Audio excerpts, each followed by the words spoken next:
e vou chamar agora uma das dores extremamente importante, que é a dor de cabeça, né? Todos nós temos dor de cabeça.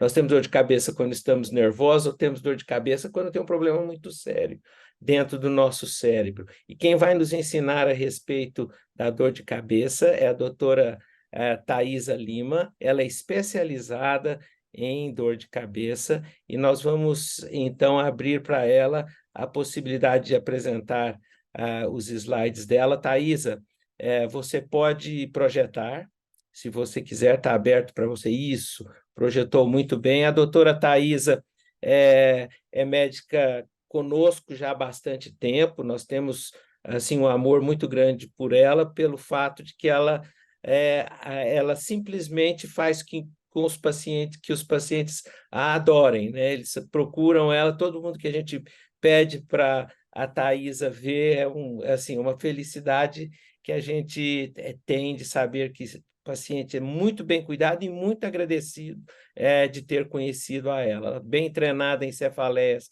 aqui no Hospital do Einstein, e está com a gente já há pelo menos uns 3 a 4 anos, eu acredito. Thaisa, você quer, por favor, apresentar a sua palestra? Boa noite, pessoal, tudo bem? Obrigada, doutora, aí pelas palavras e obrigada aí pelo convite, né? Sempre uma honra participar de qualquer coisa relacionada a neurosapiens, então agradeço muito a doutora Alessandra e a doutora Antônio. Bom, eu queria falar para a doutora Maria Alice que eu adorei a aula, eu acho que ela colocou muito bem as questões psicológicas da dor e que isso tem tudo a ver com a cefaleia, né? Então, eu diria que essas questões psicológicas relacionadas à dor são um ponto-chave, na verdade, para você conseguir, de fato, tratar um paciente que sofre de dores de cabeça, tá? E, primeiramente, colocar o problema que é a dor de cabeça no mundo, né? Então, existe um estudo mundial que é feito de maneira periódica, né, que é o Global Burden of Disease, e de toda a população mundial, pelo tamanho do impacto na qualidade de vida das dores de cabeça e pela sua prevalência, é a segunda principal causa de anos vividos com incapacidade. E em indivíduos menores de 50 anos, é a principal causa. Então, é um problema muito importante de saúde pública. Ao mesmo tempo que é um problema gigante, ele merece mais atenção de nós médicos, né? Então, tem estudos que mostram que as dores de cabeça são subdiagnosticadas, então, mais de 40% dos pacientes não têm um diagnóstico correto da sua dor de cabeça. Mesmo aqueles que têm um diagnóstico correto, que têm indicação de um tratamento de fato, somente 26% desses pacientes fazem um tratamento preventivo. Daqueles, 12% estão em vigências de tratamento, e com relação ao tratamento agudo, somente 37% estão insatisfeitos com o tratamento, ou seja, não estamos diagnosticando e não estamos tratando bem os nossos pacientes de maneira ambulatorial. Também na emergência, tá? Então, aqueles pacientes que buscam o pronto-socorro por conta de dor, 64% dos pacientes ainda recebem alta e têm recorrência da dor nas próximas 24 horas. E menos de 1/3 dos pacientes, de fato, tem um alívio sustentado da dor. Ou seja, a gente está perdendo aí uma janela de oportunidade de um tratamento eficaz daquele paciente que busca ajuda ali com o médico do pronto-socorro, tá? Bom, e além disso, é também um problema que também merece mais atenção dos próprios pacientes, né? Então, como assim, né? Dos próprios pacientes? Porque um dos grandes desafios para nós que cuidamos de dor, né? Especialmente dor de cabeça, são os mecanismos explicativos culturais que existem relacionados à dor.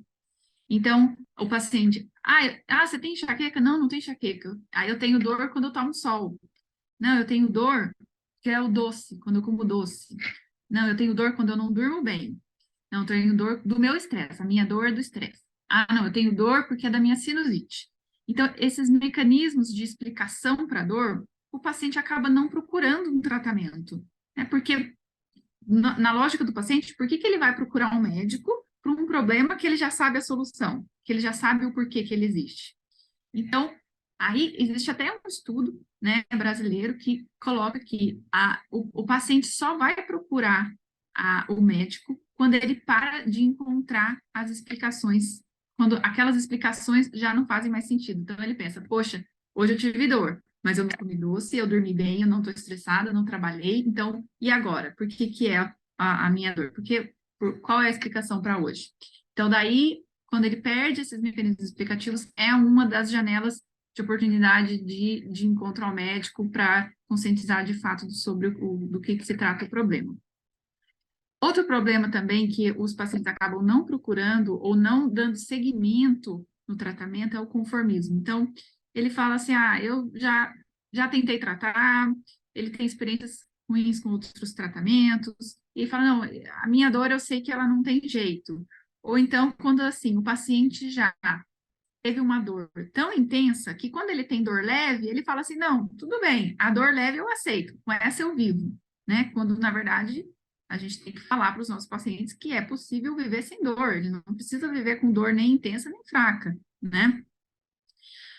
Nós que ainda somos especialistas em dor, então acho que todos aqui recebem muitos pacientes que já passaram assim, por vários e vários médicos, neurologistas, psiquiatras, e muito frustrados, né? Mas daí quando você vai ver como foi feito esse tratamento, na verdade o que faltou foi o entendimento. Às vezes a conduta do colega estava correta, o remédio estava correto, mas não conseguiu passar para o paciente de fato qual era a expectativa dele com relação àquele tratamento. Então isso é muito comum. Então, por isso que eu achei até muito legal a palestra anterior, tem tudo a ver com o que eu estou falando agora, porque ao mesmo tempo que tem pacientes que você fala assim, não, retorno, né? Primeiro retorno após a introdução de uma medicação preventiva para dor. Eles falam assim, e aí, como é que foi? Ai, doutora, não adiantou nada. Não adiantou nada, tô com dor. Daí você tem que entender, tá, mas quantos dias de dor? Quantos dias de dor intensa? Quantos dias de dor fraca? Como é que era antes? Daí você tem que mostrar para ele, olha aqui, na consulta passada, você me falou isso. Falou, então, na verdade, teve melhora. Não foi a melhora total. Ainda não estamos satisfeitos, vamos tentar melhorar mais. Mas de acordo com a expectativa do paciente, ele interpreta que não houve resposta nenhuma, né? Ao mesmo tempo, tem paciente que fala assim, no retorno, doutora, foi ótimo o remédio, tô super bem. Você vai ver, quantos dias de dor você teve? Um dia sim, dia não de dor. Nossa, então, isso é bem dele? Não, para mim antes era todo dia, com dores intensas, agora eu tô um dia sim, dia não, com dor moderada, para mim tá bom. Então, a expectativa do paciente com relação ao tratamento e a visão que ele tem com relação à resposta é muito individual. Então, é importante que a gente tenha, às vezes, parâmetros objetivos de números de dias com dor, às vezes, para alguns pacientes, não indico para todos, mas o diário de dor, para que ele tenha uma percepção, olha como é que era a sua dor antes, olha como é que ela está agora, né? Então, esses quadros comportamentais são essenciais para o tratamento, né? E, além disso, né, como a doutora Marielle explicou muito bem, a relação muito importante com o sistema límbico, né? Então, os quadros de dor mais importantes, principalmente dor crônica, enxaqueca crônica, eles vêm junto associados com transtornos de ansiedade ou até mesmo, às vezes, com transtornos depressivos. Fora ainda, né, acabei não colocando, mas como a doutora colocou, alteração cognitiva, né, e transtornos de sono também. Então, é muito frequente o paciente vir, às vezes a queixa principal não é nem a dor, né, a queixa principal é a tensão, daí os jovens acham que tem TDAH, ou os pacientes acima de 50 anos já começam a achar que estão com medo de Alzheimer, mas quando você vai ver, a memória não está funcionando, a atenção não está funcionando, porque o paciente está com dor todos os dias, né? Então, como que a gente vai ter uma boa performance se o paciente vivencia a dor o tempo todo, né? Então, esse quadro de conscientização, tanto da população quanto de outros médicos, é muito importante, né? Então, sobre, assim, definição de cefaleia, né? O que é cefaleia? Cefaleia nada mais é que um termo técnico que significa dor de cabeça.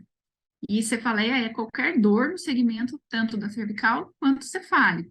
Isso é importante para entender também os mecanismos das etiologias da dor, né? Só lembrando, né, as correspondências de inervação sensitiva, que a gente tem tanto o nervo craniano do trigêmeo, quanto as raízes da cervical.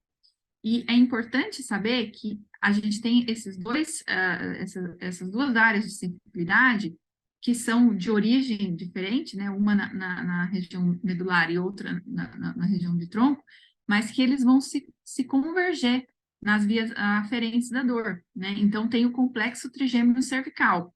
Entendendo que existe essa convergência aí das vias sensitivas, a gente entende muitos processos de cronificação da dor. Claro que de uma maneira bem simples que eu estou explicando, mas muitas vezes a gente consegue entender por conta desse complexo trigêmeo cervical, né, o porquê que a gente consegue melhorar cefaleias trigêmeo autonômicas, bloqueando ramos das raízes cervicais, né, e por que é importante fazer um bloqueio, às vezes, de toda a região cérvico-cefálica, para que você tenha, de fato, uma neuromodulação nesse núcleo sensitivo da dor.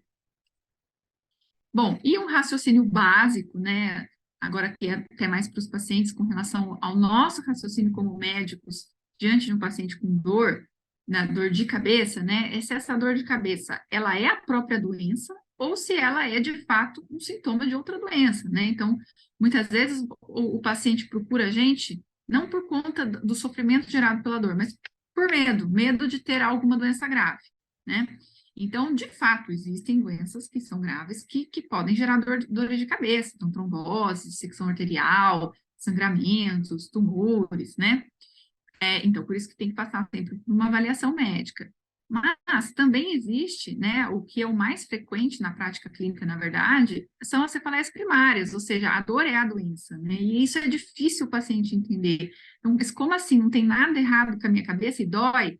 Não, tem algo errado, mas não é uma doença lá da sua cabeça, é uma doença do alarme de dor, né? E também, muitas vezes, o paciente tem uma trajetória de tratamento longo, né? Porque foca somente numa coisa, mas esses quadros crônicos não é uma coisa só. Então, geralmente eles têm uma enxaqueca ou uma cefaleia do tipo tensão, junto com uma disfunção temporomandibular, ou junto com um processo de cefaleia cervicogênica. Então, esses quadros crônicos, geralmente eles são multifatoriais, dificilmente tem uma única etiologia para essa dor, tá? E daí, uma questão, assim, importante para os pacientes, então, que às vezes eles têm muito medo, às vezes você tem que convencer muito bem eles de que eles não precisam de uma imagem da cabeça, né? Então, como que a gente raciocina de quando que a gente, de fato, vai precisar de uma imagem, né? A gente tem que tentar pensar se o paciente tem uma cefaleia primária ou secundária, então existem sinais de alarme, né? Então, isso que é importante para os pacientes saber que existem sinais de alarme para a gente pensar que, fala assim, opa, isso aqui não é uma cefaleia primária. E também para os médicos do pronto-socorro, porque às vezes os médicos dos pronto-socorro acabam solicitando neuroimagem excessiva ali e tira um pouco o foco daquele suporte ao paciente que está ali sofrendo com uma dor crônica, né? Então, claro, né, o paciente, daí tem esse acrônimo, né, que é bem conhecido, só para a gente lembrar dos principais pontos aí de cefaleias para pesquisa de cefaleias secundárias, né? Então, se é uma cefaleia nova, se é uma cefaleia que vem acompanhada com sintomas sistêmicos, febre, perda de peso. Claro que se tem alteração no exame físico, né? Então, tem que examinar o paciente, fazer fundo de olho, ver se tem papiledema, a maneira como essa dor começou, a idade com que ela começou, os sintomas que estão associados, então, dor associada, encadeada após atividade física, após relação sexual, dor que tem relação com o decúbito, né, deitado ou sentado, se tem diferença no padrão de dor. Então, tudo isso são sinais de alarme para a gente pensar que talvez esse paciente mereça uma investigação mais aprofundada. E uma coisa importante que também uma situação comum no pronto-socorro, né, é que, independente da resposta ao tratamento, então a resposta ao tratamento não é sinal de uma cefaleia primária ou secundária, né? Então, como assim? Então, só porque a dor não melhorou, não significa que eu vou ficar mais preocupado, então, deve ter uma doença. E, ao mesmo tempo, não é porque a dor melhorou que eu então posso ficar despreocupado e posso liberar aquele paciente. Então, se o paciente tem aqueles sinais de alarme que eu mostrei no slide anterior, eu tenho que investigar mesmo que ele melhore, né? Então, pode ter quadros aí de HSA, pode ter casos de trombose venosa central, que você faz a analgesia e a dor melhora. E, ao mesmo tempo, enxaqueca crônica, às vezes é um paciente muito difícil refratar a medicação, que você faz ali todas as medicações do pronto-socorro e o paciente continua com dor. Então, não é isso que vai direcionar o nosso raciocínio para uma cefaleia, né, de causa benigna, entre aspas, né, não ameaçadora à vida, tá? Outro erro comum também, isso eu costumo falar bastante para os residentes, é que a gente não pode colocar a cefaleia, a fazer o diagnóstico de cefaleia primária só porque preenche critério. Então, fala assim, doutora, isso aí é uma enxaqueca, ó, porque é unilateral, tem fotofobia, fonofobia, náusea, vômitos, mas só porque preenche esses critérios do fenótipo da dor não significa que a gente está diante de uma cefaleia primária, porque a cefaleia secundária pode se apresentar como um fenótipo de uma cefaleia primária. Então, por exemplo, tumores de fossa posterior podem se apresentar como uma cefaleia trigêmina autonômica. Então, o paciente abre um quadro clássico de uma cefaleia em salvas, mas que tem uma causa secundária, que tem um tumor.